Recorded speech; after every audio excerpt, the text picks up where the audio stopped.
Bueno, Lu, presupuesto 2022 ya está en discusión, ya está en debate. Lo estuviste revisando. Ya está en debate. Hoy a las 13:45 va a estar Martín Guzmán presentándose en la Comisión de Diputados, la Comisión de Presupuesto de Diputados. Se le llama la Ley de Leyes porque es la que define las principales partidas de gasto, ¿no? Y un montón de cuestiones más que se incorporan en la Ley de Presupuesto, que define la Ley de la Administración Pública Nacional.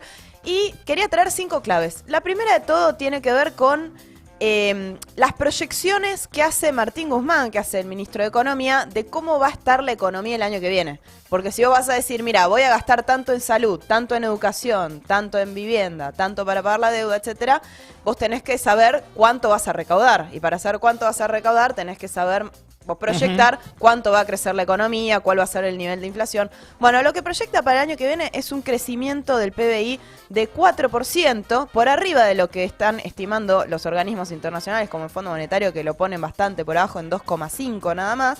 Recordemos que este año Argentina va a terminar creciendo entre un 8 y un 10%. Va a desacelerarse, porque esto es producto de un rebote, va a desacelerarse el año que viene ese crecimiento económico, pero Guzmán es optimista y se va a crecer un 4%. Bueno, inflación, este es el dato más polémico de todos, dice 33% de diciembre del año que viene. Ustedes se acuerdan que el año pasado Martín Guzmán decía que este año la inflación iba a ser del 29% y estamos cerrando en casi 52%, ¿no? La cuestión es, y que nos decía que íbamos a un sendero, desaceleración de precios. Bueno, ¿en qué se sustenta que el año que viene se va a desacelerar a 33%? La mayoría de las estimaciones de las consultoras, de los especialistas, están proyectando que va a estar por arriba del 50% de nuevo. Y esto tiene que ver con lo que ya está anunciando el gobierno de que va a acelerar el ritmo de la devaluación y que va a haber tarifazos, lo cual, de nuevo, otro número que está bastante dibujado, además de la inflación, es el dólar, que dicen también que el dólar mayorista va a estar alrededor de 131 pesos el año que viene, a fines del año que viene.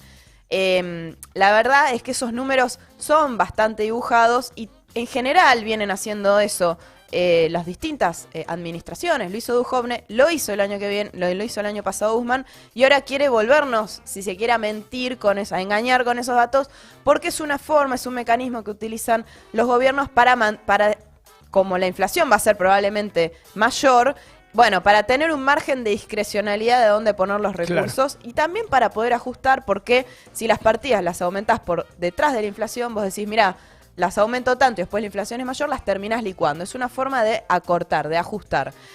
Lo que no se plantea en ningún presupuesto es cuáles van a ser los índices de pobreza, por ejemplo. Metas de reducción de la pobreza, metas de mejora de la distribución del ingreso, bueno, de evolución, ¿no?, de recuperación del salario real, que ya perdió más de 20 puntos desde el macrismo. Todo eso no se plantea, ¿no? Son salario, todo lo que sea ítem salarial, digamos, no entra. Lo que sí ponen es como una especie de pauta, también para condicionar el resto de las pautas, la pauta salarial de la administración pública, porque el Estado también es empleador y paga salarios. Y ahí pone un aumento del 41% nominal, diciendo eso va a estar por encima de la inflación.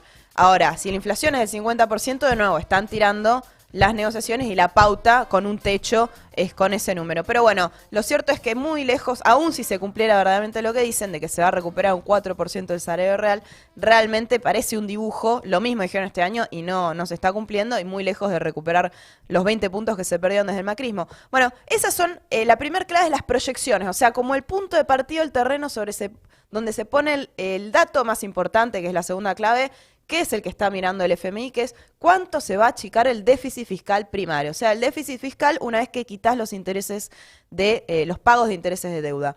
Bueno, acá es el sendero de nuevo de reducción del déficit fiscal, que el gobierno dice lo vamos a reducir, pero no porque ajustamos el gasto, sino porque aumentamos la recaudación. Lo cierto es que un déficit fiscal primario de 3,3% es una reducción del déficit. Probablemente el FMI esté presionando porque sea 2,5 o 3, digamos, lo quiere reducir aún más, en eso consiste la negociación, pero si uno mira lo que sucedió este año, ya este año comenzó el ajuste, y no es cierto que la reducción del déficit solo sea porque se recaudó más, porque hubo un aumento de las exportaciones. No, tenemos, por ejemplo, datos de la Oficina de Presupuesto de Congreso, que plantea que los primeros 10 meses del año hubo un recorte real, o sea, una licuación con la inflación de todos los gastos corrientes de 7,2% y de las prestaciones sociales, que es lo que va al bolsillo de las jubilaciones, las asignaciones familiares y demás, de un 14%. El recorte de este año ya está en marcha, por más que el gobierno eso lo esté negando, son datos de la Oficina de Presupuesto de Congreso sobre la base de datos oficiales. Y para el año que viene, si uno mira los números del presupuesto, también se proyecta una reducción de casi 10 puntos en términos reales. 10 puntos de reducción del gasto primario, o sea, todo el gasto quitando los intereses de deuda, de casi 10 puntos, tomando la inflación que ellos mismos dicen que va a haber. ¿Sí? Y puede ser más si la inflación es incluso creyéndole ese número que están planteando, el recorte. Claro, ya te están diciendo que van a hacer un recorte del gasto, ¿no? ¿Dónde va a estar el recorte del gasto, sobre todo planteado? Y hay muchos puntos para analizar, digamos, realmente tiene varias aristas. Yo digo, hay una nota que acabamos de subir en la izquierda de Ario donde está un poco más completo, pero me parece que hay que hacer foco en 3 ejes más. Primero, que va a seguir habiendo pagos de intereses de deuda en el orden del un poco más de que este año, de 1,8% del PBI, y eso que Guzmán dice que el año que viene ya no va a haber que pagar vencimiento de capital al fondo. O sea, la partida de intereses de deuda supera a lo que va a vivienda, supera a lo que va a salud, supera a lo que va a educación y cultura, a lo que va a ciencia y técnica, supera a muchas de las partidas sociales, ¿no? Eso es un primer dato. Segundo dato, ¿dónde va a estar el recorte? Bueno, continúa el recorte a los jubilados, eso es un poco más moderado, pero viene siendo muy importante este año. Si tenemos en cuenta cuánto se recortó respecto del 2020, vamos a tener un recorte de casi 1,5 puntos, esto es para el año que viene, respecto del 2020 vamos a tener casi 6 puntos de recorte, y en otras partidas como asignaciones familiares caen un 10%, otros tipos de prestaciones que paga la ANSES, también de retiros y demás, todas caen en relación a la inflación. O sea, sigue habiendo un recorte en lo que es seguridad social.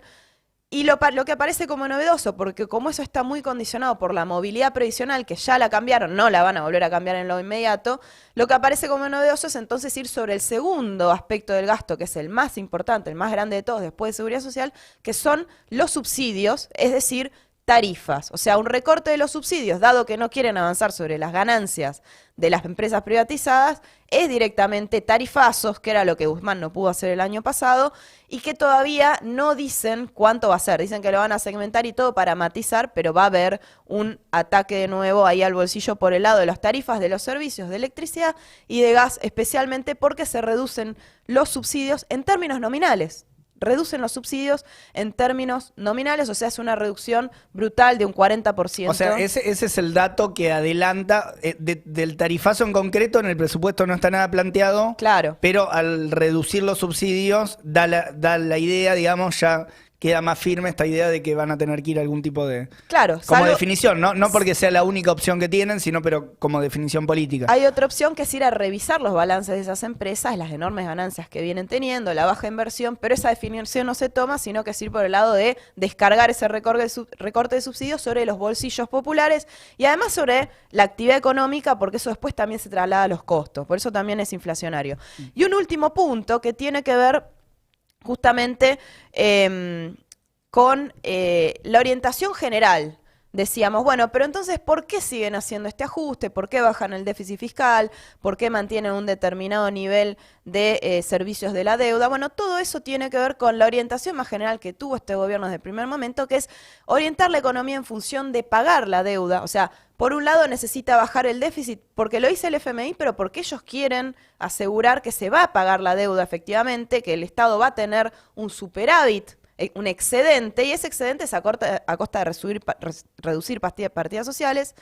Y el otro punto es generar un excedente en dólares. Por eso decimos el aumento de las exportaciones, de los cuales esos dólares nada fue ni siquiera para las reservas del Banco Central, tampoco para infraestructura, es decir, ¿para qué quieren esos dólares? Para poder afrontar los vencimientos que si se llega a un acuerdo con el fondo, de acá a 3 años van a ser de nuevo impagables, inviables, de 20.000 millones de dólares por año, es una locura, incluso con el acuerdo con el FMI eso es inviable, lo dice todo el mundo, lo dice hasta sectores del Frente de Todos, como Claudio Lozano, pero este presupuesto, al no haber un plan plurianual, no hay, porque Alberto Fernández dijo, lo vamos a presentar, todavía no, nos marca esa hoja de ruta de que el gobierno insiste con generar un ajuste a la medida de lo que exige el Fondo Monetario, ¿no? Me parece que sigue siendo esa la orientación principal que queda plasmado como resumen en este presupuesto. Bien, y que, bueno, hoy entonces Guzmán hace la presentación Sí. y con perspectivas de que el jueves se trate en el recinto. Claro, hoy va a ir a responder preguntas, mañana y pasado también van a ir el ministro de Desarrollo Productivo, Culfas. Guzmán es el más importante porque es el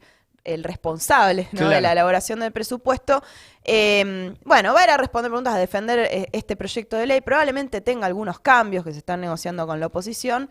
Y hay que ver qué pasa porque también está esta amenaza de que si no aprueban este presupuesto se prorroga el del año anterior, que eso es más discrecionalidad aún porque trabajás con partidas muy claro. desactualizadas para que el año que viene aumenten o bajen partidas a su antojo. Entonces, bueno, con esa amenaza tratan de aprobar este presupuesto, que es una de las exigencias del fondo. Ahí está toda la data del presupuesto 2022 que se viene el debate.